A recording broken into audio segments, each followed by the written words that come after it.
Forget the world you left behind. Right now, your eyes are open. But the darkness you see is different. It's thick, damp, and feels like heavy velvet pressing against your skin. You aren't in your bed anymore.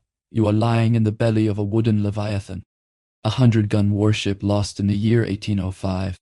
Listen, can you hear the ship breathing? It is a low, rhythmic groan of timber against timber, a sound that has echoed across the oceans for centuries. Don't try to move just yet. Let your body sink into the rough canvas of your hammock, feeling the weight gathers around your shoulders like a protective cocoon.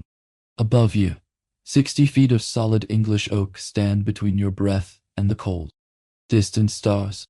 Around you, the air is a rich, ancient tapestry of visceral history written in scent. There is the deep, earthy aroma of unwashed wool and salt-crusted skin, softened by the omnipresent fragrance of old pine tar, used to seal the hull. You can smell the musk of heavy hemp ropes and that sharp, mysterious tang of the sea that clings to every beam and bolt. You are safe here, tucked away in a floating fortress of iron and timber, drifting through a history that no longer requires anything from you but your silence. This oppressive, heavy world is now your only reality.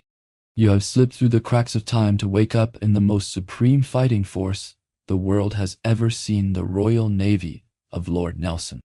But here, in the dim shadows of the lower gun deck, there is no war, only the immense, swaying peace of the Atlantic. Massive 32-pounder cannons crouch beside you like silent, iron guardians, lashed securely against the ship's ribs.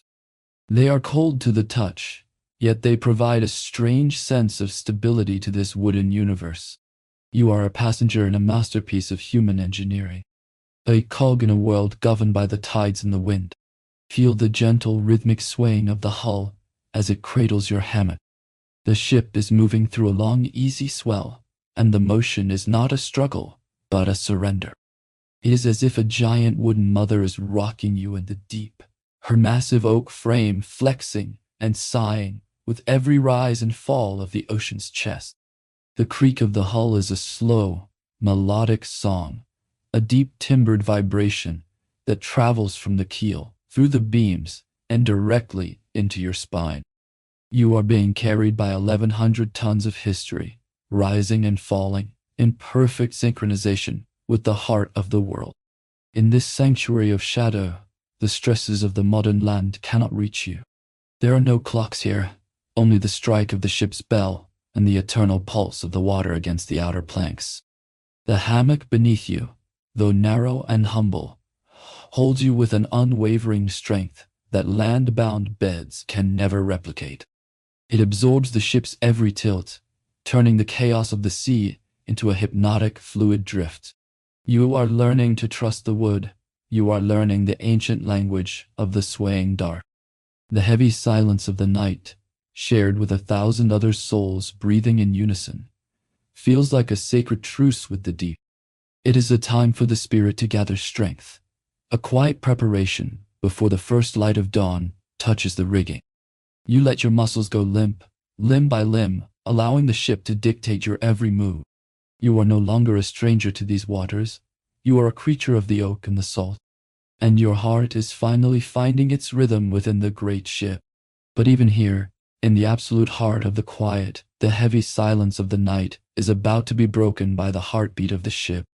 A faint, distant sound begins to echo from the decks above, a reminder that this wooden world is alive and waking. It is a signal that will soon call you from your velvet cocoon. But for now, you simply listen to the water as it whispers its oldest secrets against the side of your bed. Your entire world is now exactly 14 inches wide. In the grand expanse of the Atlantic, where the horizon stretches for thousands of miles in every direction, your existence has been distilled into this singular narrow strip of space.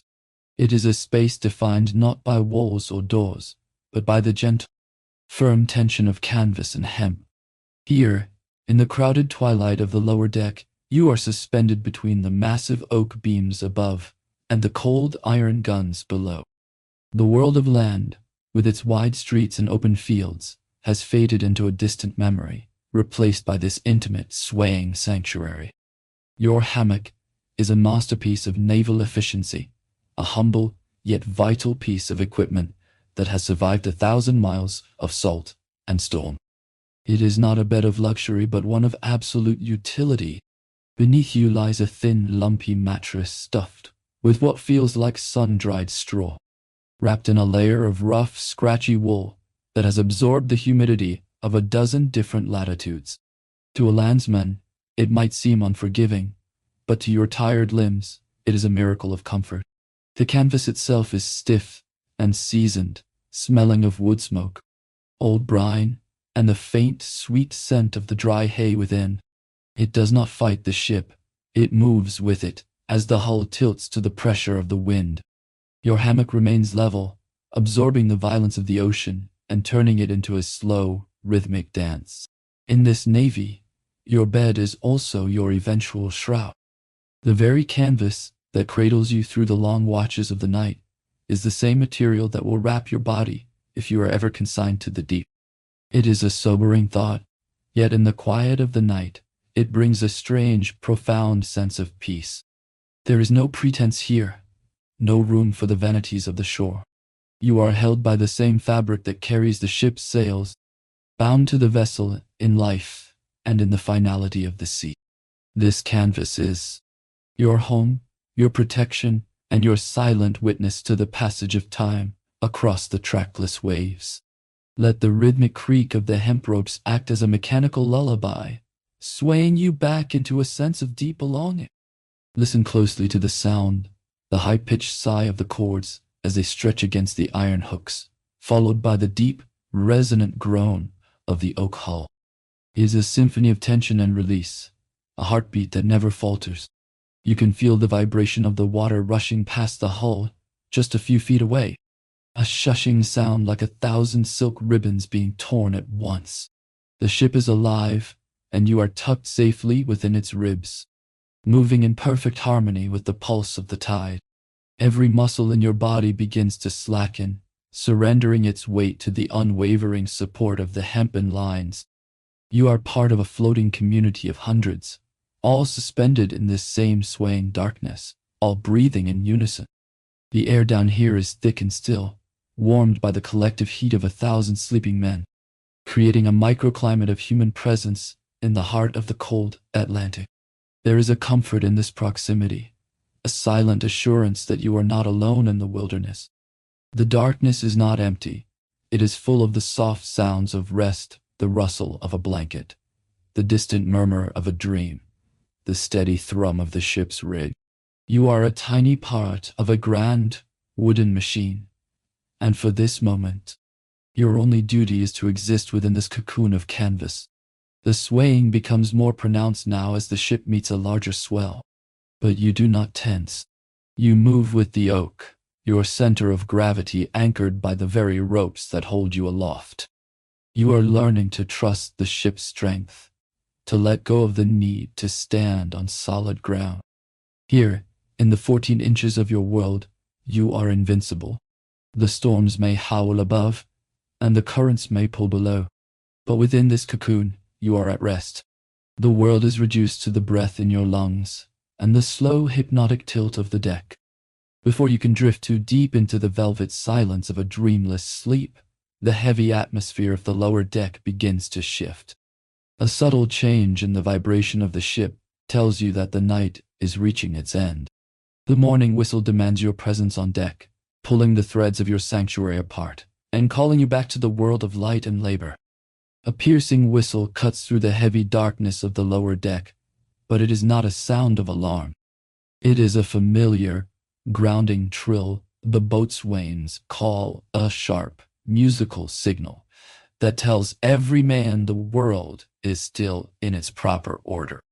It is the first breath of the ship's day, a high-pitched command that ripples through the rows of hammocks like a stone dropped into a still pond.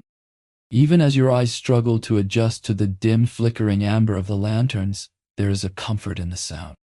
It means the masts are still standing, the hull is still dry, and the rhythm of the Royal Navy continues its unbroken march through time.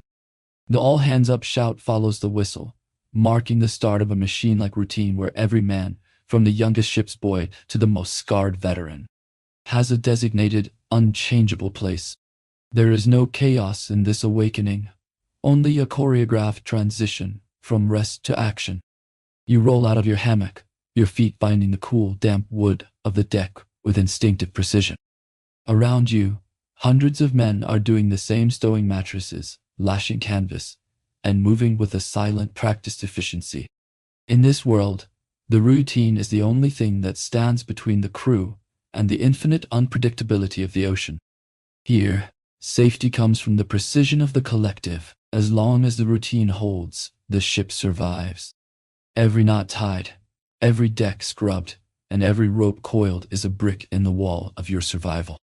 You find a deep, quiet security in knowing exactly what is expected of you the moment your feet touch the deck.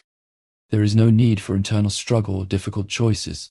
You are a vital part of a grander design, a single thread in a massive tapestry of English oak and tarred hemp. As long as you follow the rhythm of the ship will take care of you. The Navy is a harsh master, but it is a consistent one. And in that consistency, there is a profound peace that the chaotic world of the shore can never provide. Focus on the coordinated slap of bare feet on the scrubbed wooden planks, a steady, barefoot parade in the dim lantern light. The sound is rhythmic and soft, a percussion of human effort that echoes through the gun deck. There is a primal comfort in this sound, the collective movement of a crew preparing their home for the day. You move with them, carrying your rolled hammock up to the deck nettings, your body finding its sea legs as the ship rolls beneath you. The air begins to freshen as you approach the hatchway, the stale, warm scent of the lower deck giving way to the sharp, racing ozone of the morning sea. The dim amber light of the lanterns casts long dancing shadows against the massive 32-pounder cannons. These iron giants, once silent in the night, now seem to wake with the crew, their black barrels gleaming with a faint sheen of salt damp.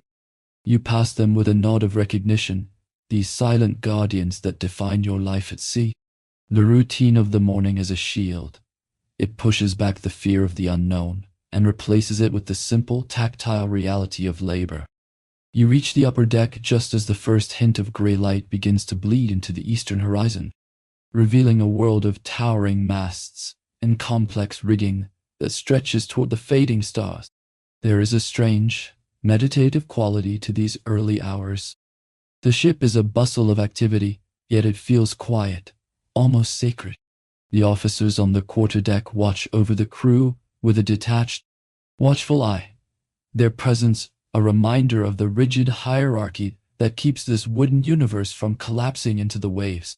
You take your place in the line, your hands finding the familiar texture of the ropes, your ears tuning into the symphony of the morning, the snap of the flags, the cry of a lone seabird, and the constant, reassuring wash of the Atlantic against the bow.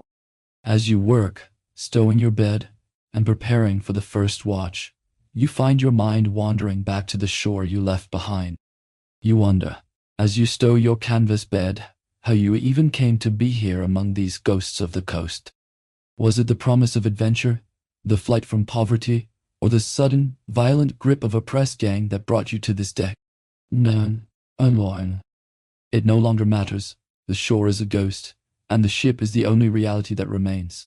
You are bound to these men, and this timber, by a bond, forged in salt and discipline. The boatswain's pipe sounds again, a different tune this time, calling the crew to the first task of the day. You turn away from the horizon, focusing your attention on the deck beneath your feet. The morning air is cold, but it wakes your spirit, clearing the last lingering mists of sleep. You are ready. The routine has claimed you, and in its iron grip, you find a strange, enduring safety that will carry you through whatever the great deep has in store. Perhaps you were taken from the warm amber light of a quiet tavern, the taste of ale still fresh on your lips, or perhaps you were pulled from a merchant brig in the dead of night while the rest of the world slept. It is a memory that feels like a heavy anchor dragging behind you, the sudden burst of the door, the stern face of a naval officer, and the rough grip of tough-looking men who saw you not as a person, but as a much-needed set of hands for His Majesty's fleet. In the early 1800s, the Royal Navy had a voracious appetite for men, growing from a peacetime force of 14,000 to over 100,000 by the time the Battle of Trafalgar loomed on the horizon. You are now part of a manpower gap that needed to be filled at any cost, a cog in a supremacy that required 110,000 souls to function. Over half of the men swaying in their hammocks around you were pressed into service by these gangs. They were farmers, blacksmiths, and bakers who had never intended to see the deep blue of the Atlantic. Yet they found themselves clubbed over the head or tossed into a boat heading for a warship anchored in the harbor. The press gangs cared only for strong bodies, not willing souls. They looked for the calloused palm and the broad shoulder, often ignoring the law that stated they should only take those with sea experience. You are surrounded by a brotherhood of the unwilling men taken from merchant ships at sea or snatched from seaside towns, a collection of souls bound together by a fate they did not choose, yet must now master. Yet the sea has a spiritual way of turning a captive into a sailor, washing away the remnants of your old life with every heavy salt spray that clears the bow. The transition is slow, almost imperceptible. One day, you are a landsman trembling at the height of the masts. The next, your hands, once soft, begin to blister and then toughen into the calloused paws of a seaman. The harsh discipline and the endless labor act as a forge, burning away the person you used to be, and replacing them with someone tougher, leaner, and more attuned to the shifting moods of the ocean.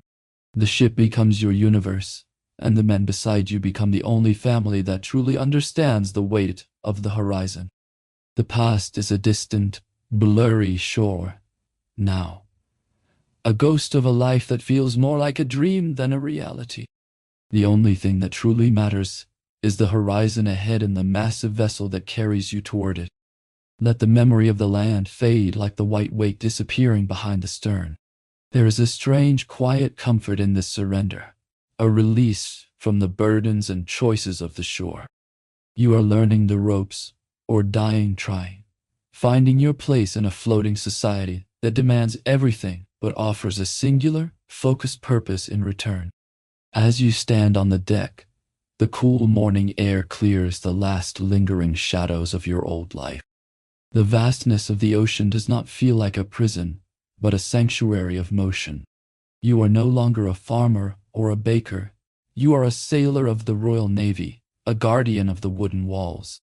To keep that horizon clear and your mind at peace, we must first attend to the white oak beneath our feet, beginning the rhythmic labor that defines our day. Every morning begins with the sacred, relentless ritual of the holy stone. Before the sun has fully climbed above the horizon, the order is given, and the entire crew sets to work. It is a scene of quiet, focused intensity. You drop to your knees on the damp wooden planks, joining hundreds of other men in a posture that looks like prayer, but feels like penance. In your hand, you hold a chunk of sandstone, literally called a holy stone, because of the kneeling position required to use it, and a bucket of cold seawater is splashed across the deck. You scour the English oak, pushing the stone back and forth with a steady grinding pressure. The grit of the sand bites into the wood, lifting the stains of tar, salt, and the daily wear of 1,000 feet. It is back-breaking, rhythmic work that makes your muscles scream and your knees raw.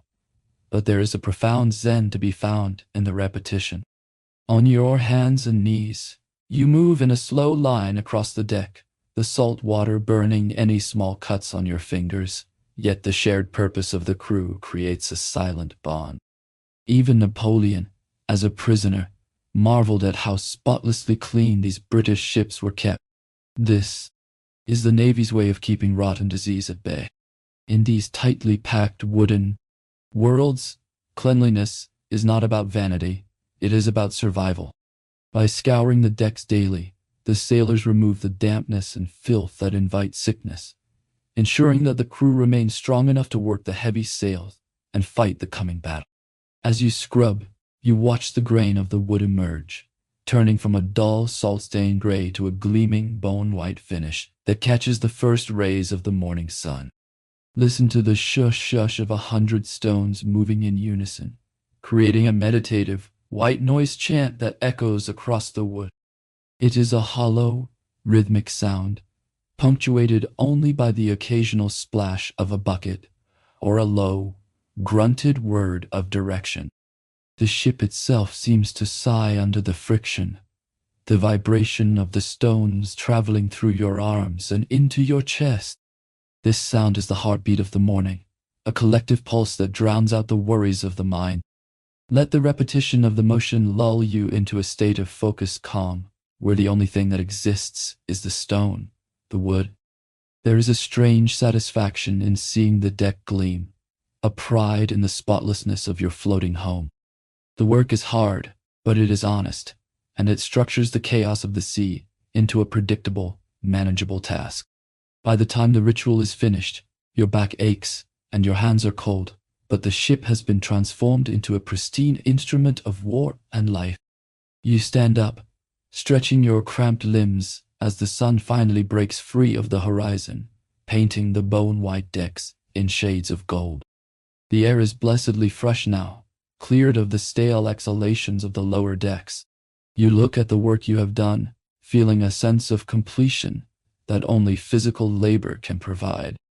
The ship is ready for the day, and so are you, your mind as clear as the scrubbed oak beneath your feet. Once the deck is white and clean, and the stones are stowed away, it is time for the sailor's simple, hard-earned reward. A moment of rest before the heavy work of the wind begins. Breakfast is a simple, predictable affair of hard biscuit and beer. After the labor of scrubbing the decks, you gather with your messmates, a small family of 8 men who share this table and this life. There is a quiet comfort in the routine of the morning meal, a moment where the ship's internal world feels smaller and more intimate. The sun is higher now, casting long shafts of light through the hatchways, illuminating the dust and the steam from the communal bowls. You sit on a low stool, feeling the familiar vibration of the hull against your back, and wait for your portion of the naval day. The beer is thick, dark, and safe, served at 1 gallon a day because the fresh water in the wooden casks has long since turned stagnant and foul. It is not the beer of the shore, meant for celebration, but a liquid bread that sustains the body. It is weaker than modern spirits, yet it possesses a heavy grounding quality that settles the nerves after the frantic energy of the morning. You drink from a wooden tankard, the cool liquid washing away the salt and grit from your throat. In a world where the water might carry sickness, this liquid gold is a guardian of your health, a fermented shield against the unseen dangers of the deep. Alongside your beer lies the ship's biscuit, a rock-hard piece of twice-baked bread that requires patience to consume. You learn to tap your biscuit sharply on the wooden table, a rhythmic ritual shared by every sailor, to shake out the tiny black weevils that have made their home in the flour. After a few months at sea, you no longer flinch at their presence. You simply eat them for the extra protein, accepting that in this wooden universe, nothing goes to waste. You dip the hard bread into your beer or a bowl of salted pork broth to soften it, letting the moisture seep into the grain until it is manageable. It is a slow, methodical process of eating that forces the mind to focus on the simple mechanics of survival. If the beer runs low, the ration turns to grog rum mixed with water and a dash of lime to keep the scurvy at bay. Savor the warmth of the grog as it spreads through your chest, dulling the sharp ache in your joints and softening the calluses on your hands. It creates a momentary, golden fog of comfort in a harsh and unforgiving world, a brief sanctuary where the demands of the officers feel a little more distant. Nelson himself believed in the power of a well-fed crew, knowing that a man with a warm belly is a man who can face the storm. In this pocket of time, the ship is just a home, and the men around you are just brothers sharing a meal. The conversation is low, a murmur of sea slang and shared jokes that helps to knit the crew together. You feel the weight of the morning's work lifting, replaced by a steady, quiet energy. The ship continues its easy roll, but now, with the food and drink inside you, the motion feels like a part of your own body. You are fueled for the hours ahead, your spirit bolstered by the simple pleasures of the mess table. As the meal concludes, the shadows on the deck begin to shift, signaling the start of the next watch. You drain the last of your tankard, feeling the grounding effects of the grog. With your belly full and your mind settled, you look up through the open hatchway at the towering masts, waiting for the wind to call you higher into the rigging. You reach for the ratlines, the rough hemp rope ladders that lead away from the solid oak deck and directly into the very sky. The hemp is coarse against your palms, impregnated with tar and salt, providing a grip that feels as steady as the earth itself. As you begin your ascent, the sounds of the deck, the shouting of orders, the slapping of water start to recede, replaced by the rising whistle of the wind through the shrouds. You climb with a practiced rhythmic motion, your bare feet finding the narrow rungs by instinct rather than sight. Climbing 200 feet above the deck, you feel the ship's sway magnified into a slow, terrifying, and majestic arc.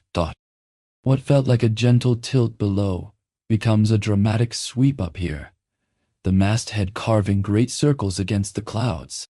You do not look down at the ant-like figures on the deck. Instead, you look outward, toward the curve of the world. The ship below seems to shrink, becoming a tiny wooden sliver lost in the immense blue heart of the Atlantic. You are suspended in the air, a creature of the heights, moving in synchronization with the grand, slow breathing of the ocean. Up here, you are a top man, an elite athlete of the air dancing on foot ropes with nothing but the wind and your own strength to hold you. You crawl out along the yards, the massive horizontal spars that hold the canvas, your feet balanced on a single swaying line of rope. There are no safety nets, no harnesses. There is only your grip and your absolute trust in the rigging. You work in a world of howling winds and lashing spray, furling and unfurling acres of heavy canvas that pull against your muscles like a living thing. It is a place of immense danger, yet it offers a freedom that those on the deck can never understand. From the top gallant, the highest point of your world, the ocean is no longer a chaotic series of waves, but a vast sapphire silk, stretching into an infinite, peaceful curve. The horizon is so wide it seems to wrap around you, a perfect circle of blue meeting blue. You can see the weather patterns forming miles away, the dark smudge of a squall, or the golden shimmer of a sunpaw. The air up here is pure and cold, tasting of ice and salt, clearing your lungs of the stale smells of the lower deck. In this high sanctuary, the war and the discipline feel like ghost stories told by men who have forgotten how to fly. Focus on the sound of the wind. It doesn't just blow. It sings through the 26 miles of rope that bind the ship together. It is a deep, resonant hum, a hollow, vibrating tone that echoes through the wooden mast and into your very bones. Canvas flaps with a sound like distant thunder as it catches the breeze, a powerful, steady heartbeat that drives the 1,100 tons of oak beneath you. You are part of the wind now, a silent partner in the ship's flight across the deep.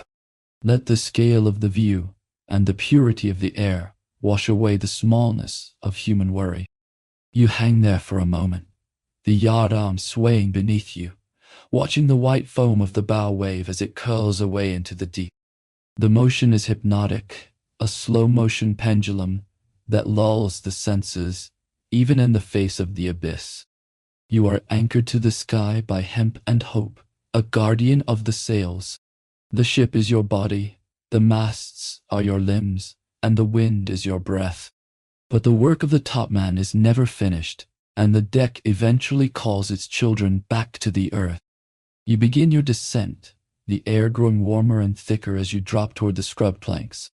Gravity is the only law up here, a silent, unforgiving force that demands your constant respect. just as the articles of war are the only law below, governing the souls who walk the wood. Clear for action, the most electric and focused words in the naval tongue. When this command ripples through the ship, the floating village of the minutes prior dissolves, replaced by a pure, cold instrument of war. You move to your assigned station on the gun deck where the massive 32-pounder cannons wait in the shadows. These 3-ton beasts of iron are your primary companions now, requiring a crew of 6 men working in absolute, silent coordination to tame their power. The wooden partitions that once divided the living quarters are dismantled and stowed away, creating a long, unobstructed cavern of oak and iron. Sand is scattered across the deck planks, a gritty, grounding texture beneath your bare feet, intended to provide traction when the wood becomes slick. The drill is a mechanical dance, a repetitive symphony of heavy labor that has been practiced until it can be performed in total darkness.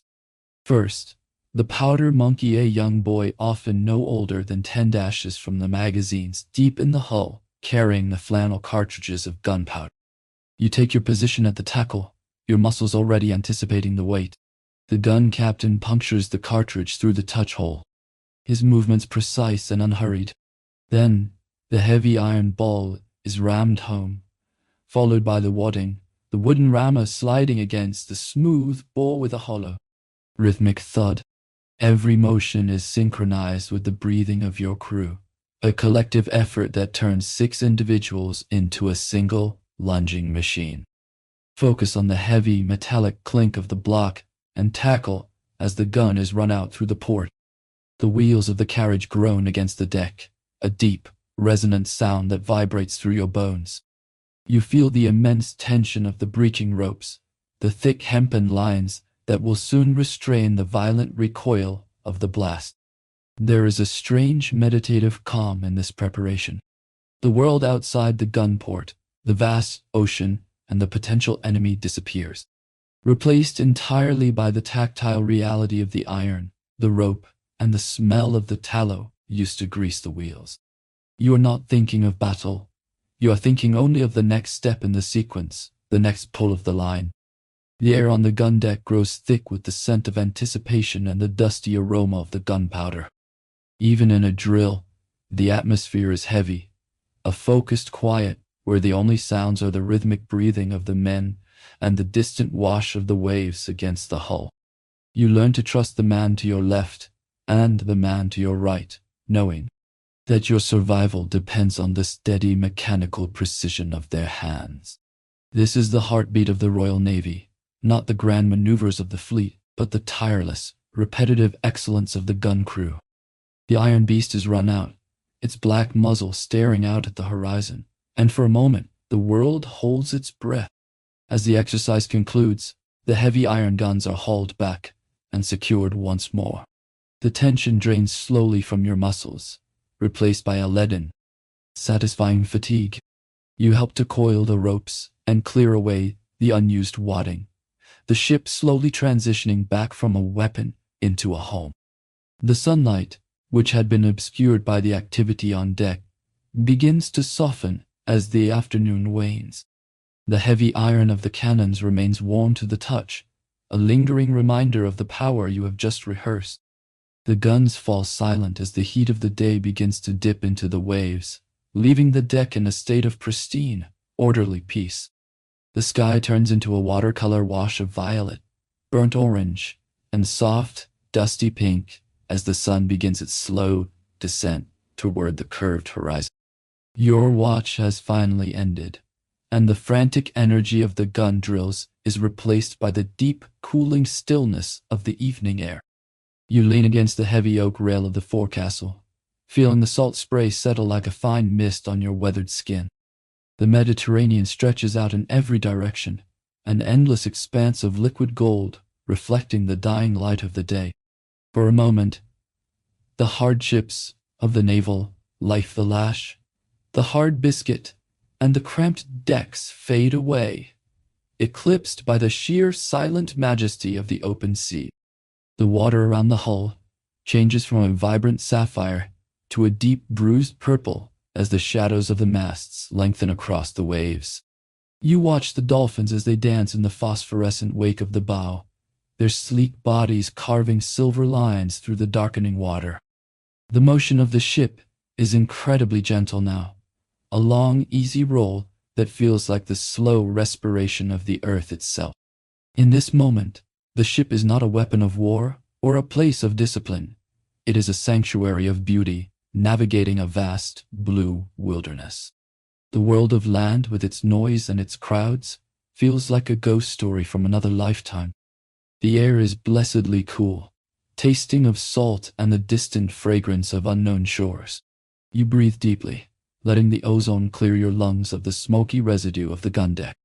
The only sounds are the rhythmic wash of the waves against the bow and the soft, musical sighing of the wind through the upper rigging. It is a symphony of peace, a natural white noise that settles into the very core of your being. You find yourself moving in time with the ship, your body anchored to the wood, your spirit drifting with the clouds. The world is perfectly, momentarily still, held in the amber glow of the twilight. You are joined at the rail by an older sailor, a veteran whose face is a map of 30 years at sea. He doesn't speak at first, merely sharing the view and the silence. This is the silent brotherhood of the sea, a connection that requires no words, built on shared sunsets and survived storms. He gestures toward the horizon with a gnarled hand, a silent acknowledgement of the beauty that pays the debt for the hardship. "Pretty, ain't it?" he murmurs, his voice a low rumble that blends into the creaking of the ship. You realize that despite everything, there is nowhere else you would rather be than on this deck, at this hour, watching the world turn to gold. The first stars begin to emerge in the darkening eastern sky, tiny pinpricks of light that have guided sailors since the dawn of time. You watch as the constellation of Orion rises over the masthead, a celestial guardian for the long night gales to come.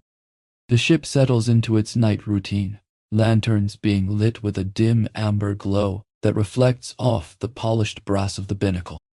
The peace of the evening is a shield, a period of grace that allows the soul to mend before the next day's labor begins. You feel the immense strength of the ship beneath your feet, a wooden world floating between the stars and the deep.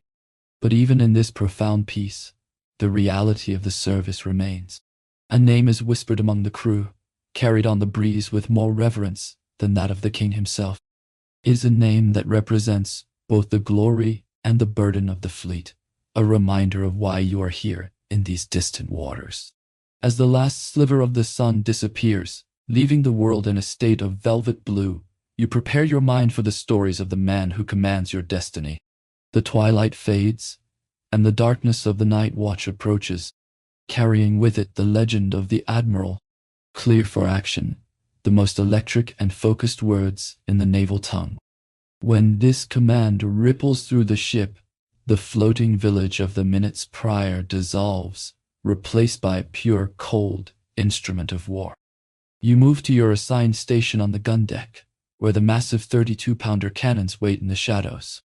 These 3-ton beasts of iron are your primary companions now, requiring a crew of at least 6 men working in absolute silent coordination to tame their power.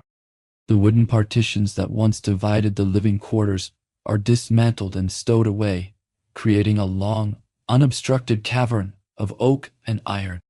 Sand is scattered across the deck planks, a gritty, grounding texture beneath your bare feet, intended to provide traction when the wood becomes slick with the inevitable spray of salt and struggle. The drill is a mechanical dance, a repetitive symphony of heavy labor that has been practiced until it can be performed in total darkness. First, the powder monkey, a young boy, often no older than 10 or 12, dashes from the magazines, deep in the hull, carrying the flannel cartridges of gunpowder. You take your position at the tackle, your muscles already anticipating the weight. The gun captain punctures the cartridge through the touch hole, his movements precise and unhurried.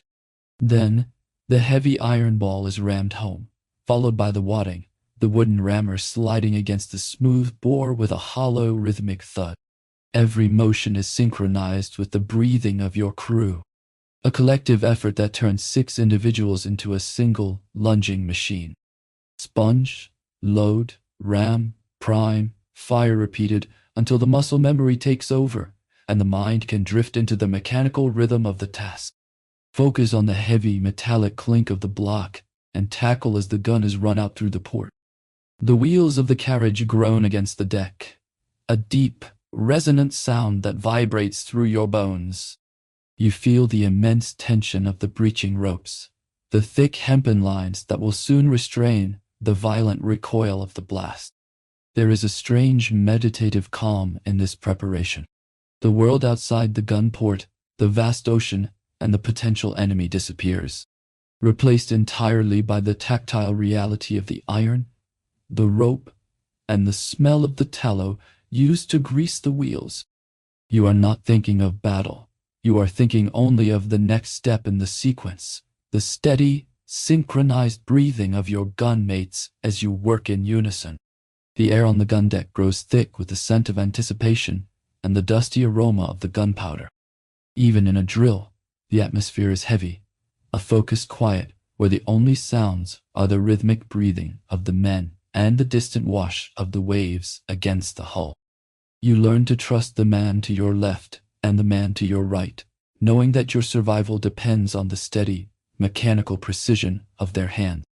This is the heartbeat of the Royal Navy, not the grand maneuvers of the fleet, but the tireless, repetitive excellence of the gun crew. The iron beast is run out, its black muzzle staring out at the horizon, and for a moment, the world holds its breath. As the exercise concludes, the heavy iron guns are hauled back and secured once more. The tension drains slowly from your muscles, replaced by a leaden, satisfying fatigue. You help to coil the ropes and clear away the unused wadding, the ship slowly transitioning back from a weapon into a home.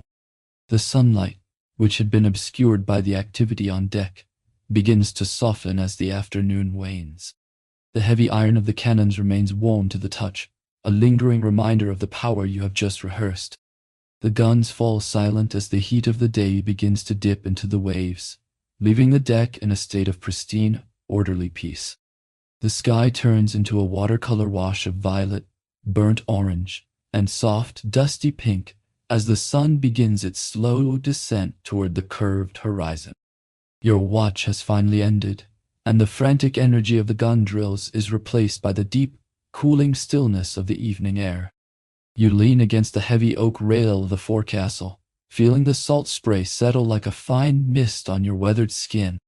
The Mediterranean stretches out in every direction, an endless expanse of liquid gold, reflecting the dying light of the day.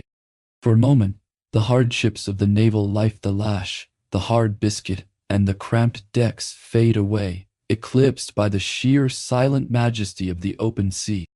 The water around the hull changes from a vibrant sapphire to a deep, bruised purple as the shadows of the masts lengthen across the waves. You watch the water change from blue to molten gold, the surface rippling like silk in the dying light. The motion of the ship is incredibly gentle now, a long, easy roll that feels like the slow respiration of the earth itself. In this moment, the ship is not a weapon of war or a place of discipline. It is a sanctuary of beauty, navigating a vast blue wilderness. The world of land, with its noise and its crowds, feels like a ghost story from another lifetime. The air is blessedly cool, tasting of salt and the distant fragrance of unknown shores. You breathe deeply, letting the ozone clear your lungs of the smoky residue of the gun deck. The only sounds are the rhythmic wash of the waves against the bow and the soft musical sighing of the wind through the upper rigging. It is a symphony of peace, a natural white noise that settles into the very core of your being. The air is cool, the water is glass, and the world is perfectly, momentarily still, held in the amber glow of the twilight. You find yourself moving in time with the ship, your body anchored to the wood, your spirit drifting with the clouds. You are joined at the rail by an older sailor, a veteran whose face is a map of 20 years at sea. He doesn't speak at first, merely sharing the view and the silence. This is the silent brotherhood of the sea, a connection that requires no words, built on shared sunsets and survived storms. He gestures toward the horizon with a gnarled hand, a silent acknowledgement of the beauty that pays the debt for the hardship. Pretty, ain't it? He murmurs, his voice a low rumble that blends into the creaking of the ship. You realize that despite everything, there is nowhere else you would rather be than on this deck, at this hour, watching the world turn to gold. The first stars begin to emerge in the darkening eastern sky, tiny pinpricks of light that have guided sailors since the dawn of time. You watch as the constellations rise over the masthead, celestial guardians for the night gales to come. The ship settles into its night routine, lanterns being lit with a dim amber glow that reflects off the polished wood. The peace of the evening is a shield, a period of grace that allows the soul to mend before the next day's labor begins. You feel the immense strength of the ship beneath your feet, a wooden world floating between the stars and the deep. But even in this profound peace, the reality of the service remains. A name is whispered among the crew, carried on the breeze with more reverence than that of the king himself. It is a name that represents both the glory and the burden of the fleet, a reminder of why you are here in these distant waters. Even in this peace, one name is whispered with more reverence than the king's, the name of the admiral who commands your destiny. Lord Nelson, a man who has already given an arm and an eye to the sea, is the soul of the fleet. Though he is an admiral of the Red, he is far more than a distant figure of authority to the men who man the guns. He is a small man in stature, but he carries a presence that fills the deck of any ship he boards. Having lost his right eye in Corsica and his right arm at Tenerife, his injuries are not marks of weakness, but symbols of a shared sacrifice that every sailor understands. He does not use his wounds as an excuse for rest. Instead, he drives himself with a relentless dedication that earns him the fierce respect of those who live a life of physical hardship. He doesn't lead by fear, but by the Nelson touch, a revolutionary belief that every seaman is a brother in arms, rather than merely a subject to be commanded. Nelson understands that a ship is not merely made of oak and iron, but of the spirits of the men who crew it. He breaks the rigid traditions of naval formality, knowing his captains by name and referring to them as his band of brothers. This warmth extends down to the common sailor. He is known for his genuine concern for the men under his command, fighting for better food, proper medical care, and fair treatment. He knows that well-fed, respected sailors are the foundation of a victorious fleet. He fights for your food, your health, and your dignity, earning a loyalty that borders on the divine. In a world of harsh floggings and cold officers, Nelson leads through inspiration. He is the scourge of the French ambitions, a tactical genius who replaces the rigid, indecisive lines of traditional battle with audacious, unpredictable maneuvers. His victories at the Nile and elsewhere were not just triumphs of firepower, but of a daring spirit that he instilled in every man under his flag. When Nelson is at the helm of the fleet, the men believe they are invincible, not because of the guns, but because of the man who directs them. Rest easy, knowing a genius is at the helm, navigating the destiny of thousands with a compassionate hand. As you lie in your hammock, the rhythmic creaking of the ship becomes a reminder of the order he has established. You are a part of something larger than yourself, a member of a supreme fighting force directed by a mind that values your life as much as the victory. The Nelson touch is the invisible thread that binds the fleet together, turning a collection of pressed men and volunteers into a cohesive, unstoppable force.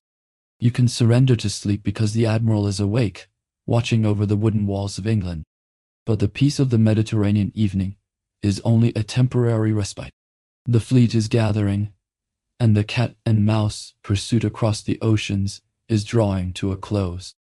You can feel the change in the atmosphere, a sharpening of focus among the veterans, and a tightening of the daily drills.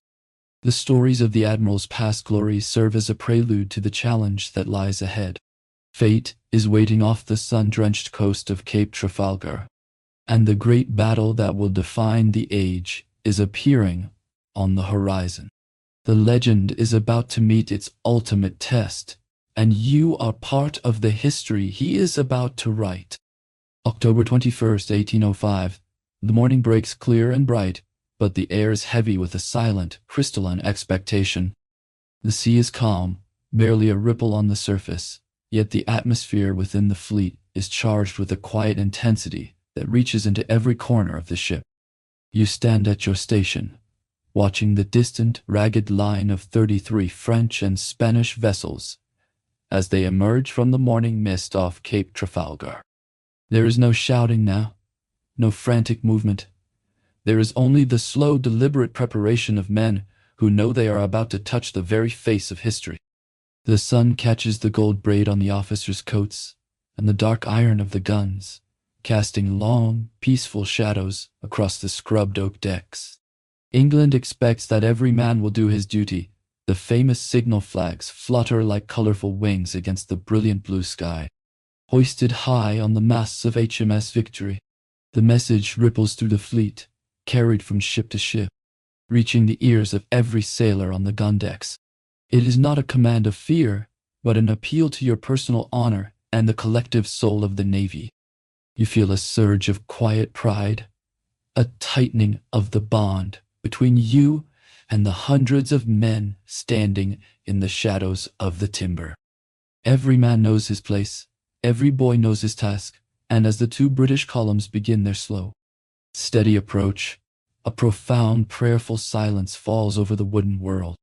The battle becomes a roar of smoke and splinters, but Nelson's audacious plan cuts through the enemy line like a knife through silk. As the ships close, the range drops until the massive hulls are nearly touching, and the air is replaced by a thick, acrid fog of gunpowder that hides the sun. You work your gun with a mechanical, dreamlike precision sponge. Load, ram, fire, your world reduced to the few feet of oak around you. Cannonballs slam into the hull with a sound like thunder, sending deadly wooden splinters flying through the air, yet the crew continues its rhythmic dance. Through the swirling gray mist, you see the striped hulls of the enemy and the flash of their broadsides, but your hands remain steady, guided by months of relentless drill. Even in the terrifying thunder of the guns, there is a strange, focused calm, each man doing exactly what he was trained to do. There is no room for panic when the routine is so deeply etched into your bone. The chaos is external, but the internal world of the gun crew remains orderly and disciplined. You find a meditative peace in the repetition of the labor, the heat of the iron, and the steady breathing of your mates. Word passes quietly through the deck that Nelson has been hit. A chill running through the fleet, yet the guns do not stop. The Admiral's spirit is in every shot, every pull of the tackle. And as the enemy ships begin to strike their colors and surrender, you realize that the victory he promised is finally within your grasp. The noise begins to recede as the afternoon wanes, replaced by the soft groaning of damaged masts and the distant cries of the wounded. The smoke clears slowly, revealing a sea littered with the wreckage of a broken empire and the triumphant, battle-scarred ships of the British line. You lean against your gun, your skin black with powder and your muscles heavy with exhaustion, watching the first stars appear through the holes in the sails. The victory is total, one of the most decisive triumphs in the history of the world, but it leaves a quiet, hollow ache in the heart of the Navy. The leader who made it possible, the man who knew your name and cared for your mess, is gone, leaving the fleet to find its way home through the gathering dark. The great storm after the battle arrives in full, cleansing fury to wash the decks clean of the salt, the gunpowder, and the sorrow. Massive Atlantic swells rise to meet the damaged ships, as if the ocean itself is mourning the loss of the Admiral. You work the pumps and the remaining sails, the freezing spray hitting your face and waking your senses from the numb fog of combat. There is a strange comfort in the violence of the weather. It demands your full attention, forcing the memories of the smoke and splinters to retreat into the back of your mind. The ship heels over under the pressure, the rhythmic creaking of the timbers, a reminder that despite the damage, the oak is still strong and the vessel is still your home. We sail for England in a somber, protective formation, escorting our fallen admiral in his final journey aboard the Victory. The fleet moves slowly, battle-worn and weary, carrying the weight of a triumph that changed the world. You stand on the deck during the long night watches, watching the dim lanterns of the other ships as they bob like fireflies on the stormy horizon. There is no celebratory shouting, only the steady, rhythmic labor of keeping the ship afloat and on course. You are bringing him home to the soil he protected, and in that duty, you find a profound sense of closure and peace. You are a survivor of the greatest sea fight in history. Your story is now etched into the very grain of the wood and the calluses on your hands. As the coast of England finally appears as a faint gray line on the horizon, you realize that you are no longer the same man who was pressed into service months or years ago. You have been through the forge, and you have emerged as part of a legend that will be told as long as men go down to the sea in ships. Every scar on the deck and every repair in the rigging is a testament to your endurance and the strength of the brotherhood you have built in the shadows of the gun. The Atlantic wind is cold and unforgiving, but the steady rhythm of the return voyage provides a slow, internal warmth that radiates from your chest. You find comfort in the familiar routines of the ship, the changing of the watch, the morning biscuit, the quiet talk of the mess. The danger of the battle is replaced by the predictable, soothing repetition of naval life, a return to the safety of the known world. You are safe within the wooden walls, protected by the very skills that the sea forced you to master. As the harbor of Portsmouth draws near, and the crowds gather on the shore to cheer the returning heroes, you feel a deep, quiet satisfaction in a duty faithfully discharged. The ship drops anchor with a heavy final splash, and for the first time in months, the motion of the hull becomes still. You stand on the deck, looking out at the green hills of home, feeling the weight of the prize money in your pocket and the pride of Trafalgar in your heart. The era of Nelson has reached its sunset, but the legacy he left behind is carried in the spirit of every man who stood his ground in the fog of the fight. Years pass like waves, and the sea salt dries on your skin, but the brotherhood remains, an unbreakable bond forged in the heat of the guns and the cold of the winter gales. You are home, and yet a part of you will always belong to the timber and the tide. Decades have slipped away like the steady, silent retreat of a low tide, and you now find yourself sitting on the deck of a different ship, your hands gnarled and weathered like a piece of ancient salt-cured English oak. The fierce sun of the Mediterranean and the biting, frozen gales of the North Atlantic have etched a permanent map of your long journey into the deep lines around your eyes. You have risen through the ranks with the slow, steady persistence of the tides, perhaps now serving as a senior petty officer, a man whose very presence on the deck commands a quiet, unforced respect from the new generation. They move around you now with the awkward, hurried urgency of youth, their uniforms far too clean and their hands still soft and unscarred, reminding you so much of the frightened landsman you once were before the sea claimed your soul. One quiet evening, during the peaceful golden lull of the dog watch, a young midshipman approaches you. He is barely 14 years old, with eyes full of the same wide wonder and hidden apprehension that once mirrored your own so many years ago. He stands with a straight back, attempting to project a confidence he has not yet earned, but his voice holds a note of genuine, hushed reverence. "Sir," he asks you softly, his voice barely rising above the creak of the hull, "is it true that you served at Trafalgar under Lord Nelson himself?" You look at him, and for a fleeting moment, the long decades simply vanish. You do not see a boy, you see the future of the entire service.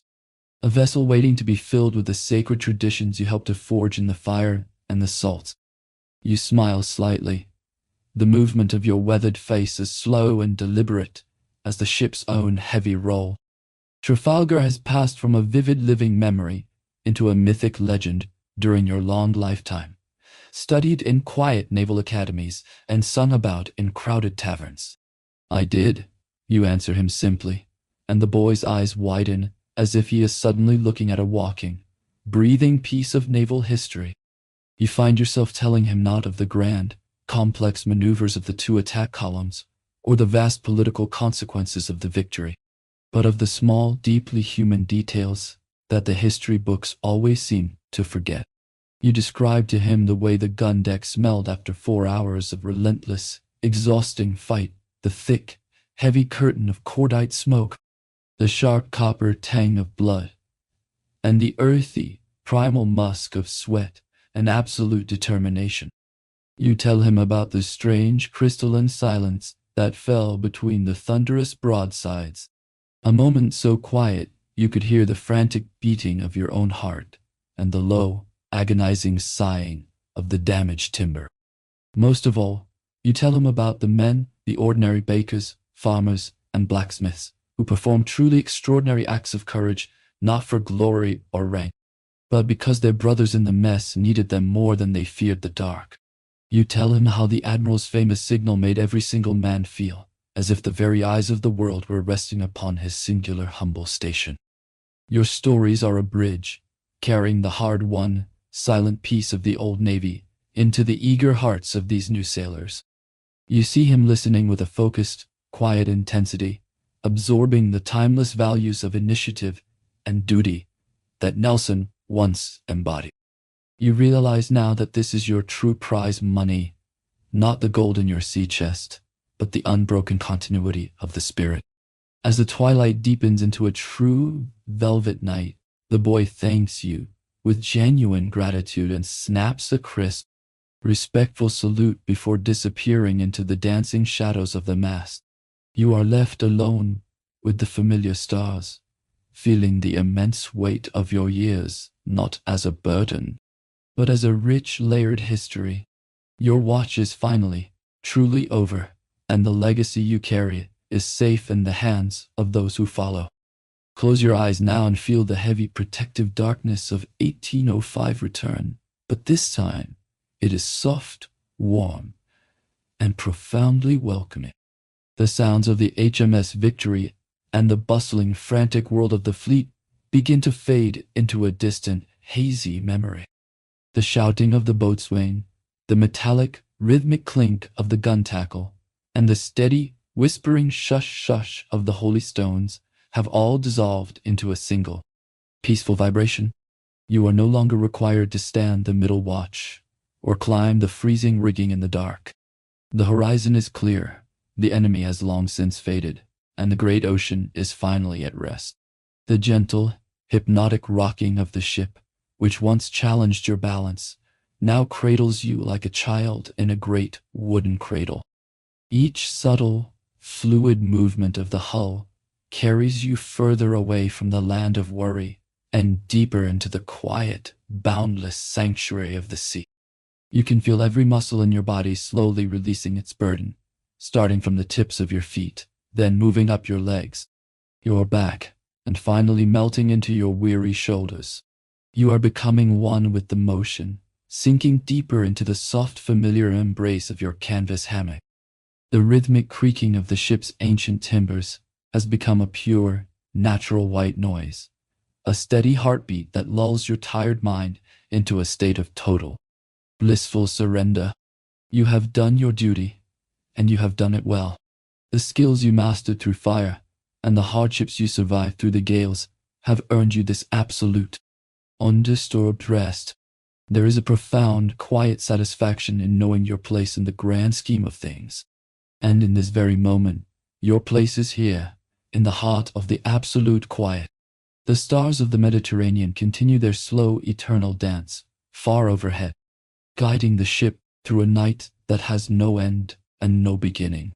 You are safe, you are respected, and you are finally free to drift with the tide. Let your breathing settle into the slow, steady rhythm of the deep blue sleep.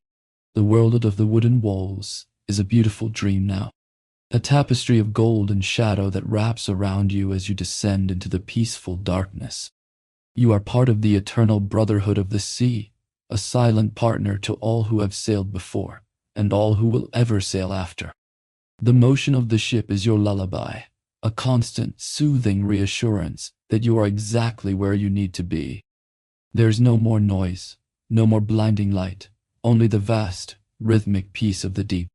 Your consciousness drifts like a ship before a favorable, silent wind, moving away from the solid, heavy shores of thought and toward the boundless ocean of dreamless slumber.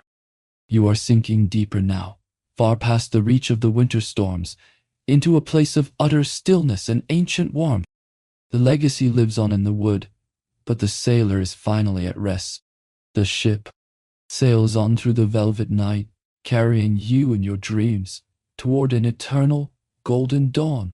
Just breathe, just sway, sleep now, just sleep.